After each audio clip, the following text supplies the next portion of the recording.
22 November 2024 કેન્દ્ર સરકાર દ્વારા ચલાવવામાં આવતી વિવિધ યોજનાઓ અને કાર્યક્રમોના અમલના નિરીક્ષણ અને મૂલ્યાંકનના ભાગરૂપે નીતિ આયોગની development monitoring and evaluation office દ્વારા ગુરુકુલ વિદ્યા મંદિર સુપાનું સર્વાંગી સર્વેક્ષણ કરવામાં આવ્યું।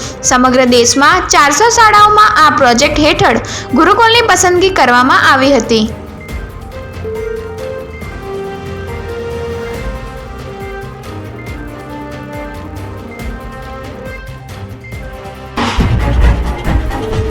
આ પ્રક્રિયા માટે શાળાના આચાર્યશ્રીઓ, શિક્ષકો, સ્ટાફ અને માતાપિતાઓ સાથે વિશિષ્ટ પ્રશ્નોત્તરી અને ઇન્ટરવ્યૂ હાથ ધરવામાં આવ્યા। ગુજરાત ગુરુકુલ સભાના પદાધિકારીઓએ આ પ્રસંગે અભિપ્રાય આપતા જણાવ્યું કે આ પ્રકારનું મૂલ્યાંકન ગુરુકુલ માટે પ્રગતિશીલ અભિગમના પ્રેરણા સ્ત્રોતરૂપ સાબિત થશે। આ પ્રવૃત્તિમાં ગુરુકુલના તમામ કર્મચારીઓ અને શિક્ષક મંડળે સક્રિય સહકાર આપ્યો હતો।